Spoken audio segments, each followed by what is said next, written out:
बोलिए शंकर भगवान की जय, बोलिए गौरा मैया की जय, बोलिए कृष्ण कन्हैया लाल की जय। एक बार पार्वती माता ब्रज में रास हो रहा है। पार्वती जी तैयार हो रही, भोले बाबा पूछने लगे गौरा कहाँ चली? पार्वती बोली आज ब्रज में रास है, सारी सखी सहेलियां गोपियां ठाकुर जी के साथ रास रचाने के लिए आएंगी ब्रज में, मैं वहीं जा रही हूँ। भोले बाबा बोले जब तुम जा ही रही हो तो मुझे भी लेके चलो, आज तो मैं भी जाऊंगा। आइए इस भजन के माध्यम से सुनिए क्या कहा पार्वती ने। एक दिन वो भोले भंडारी बनकर ब्रज की नारी गोकुल में आ गए हैं, गोकुल में आ गए हैं, गोकुल में आ गए हैं। पार्वती भी मना के हारी, ना माने त्रिपुरारी वृंदावन आ गए हैं, वृंदावन आ गए हैं, वृंदावन आ गए हैं। हाँ, एक दिन वो भोले भंडारी बनकर ब्रज की नारी गोकुल में आ गए हैं, गोकुल में आ गए हैं, गोकुल में आ गए हैं।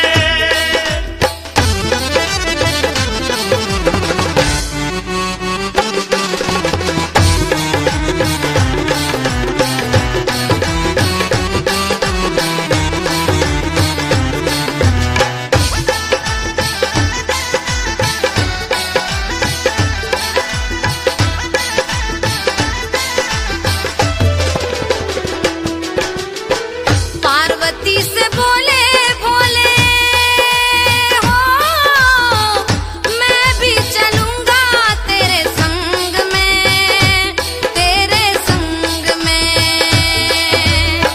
राधा संग श्याम नाचे, मैं भी तो नाचूं तेरे संग में, हाय संग में।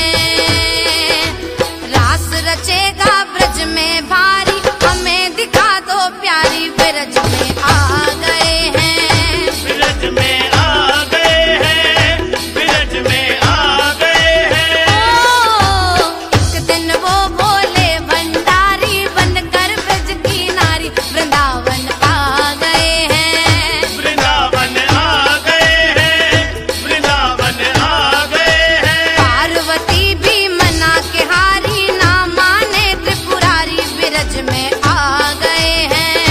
ब्रज में आ गए हैं, ब्रज में आ गए हैं।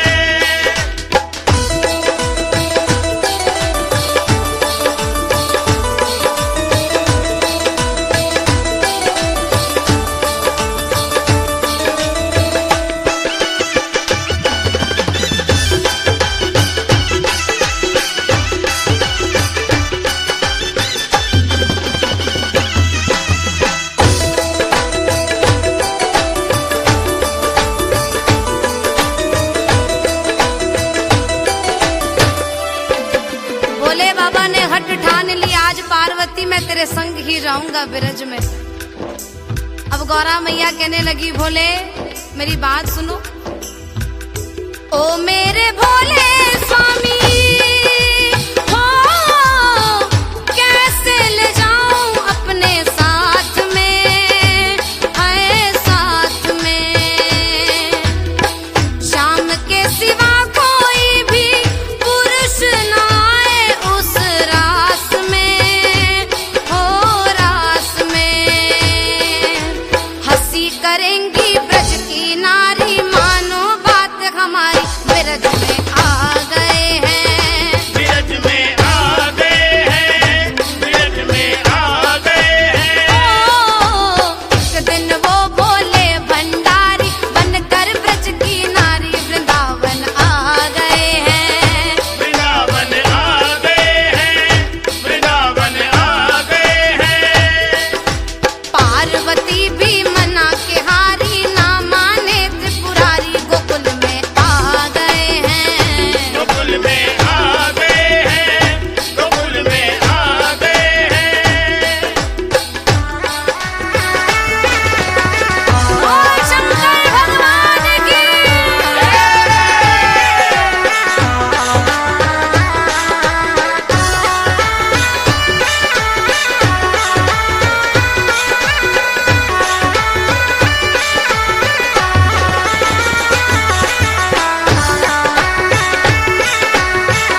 गोपियां ही जाएंगी, नारियां ही जाएंगी, तो एक काम करो, आज मुझे साड़ी पहना दो, जूड़ा बना दो, आज मुझे नारी ही बना दो, लेकिन मैं ब्रज में जाऊंगा जरूर।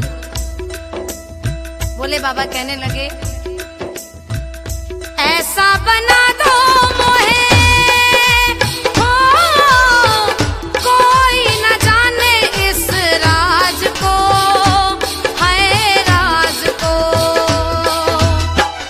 मैं हूँ सहेली तेरी, ऐसा बताना ब्रजराज को, है राज को। बना के जूड़ा पहन के साड़ी, चाल चले मतवाली, ब्रज में आ गए हैं, ब्रज में आ गए हैं। ओ, एक दिन वो बोले भंडारी, बनकर ब्रज की नारी, वृंदावन आ गए हैं, वृंदावन आ गए हैं, वृंदावन आ गए हैं। पार्वती भी मना के हारी, ना माने त्रिपुरारी, ब्रज में आ गए हैं। ब्रज में आ गए हैं, ब्रज में आ गए हैं।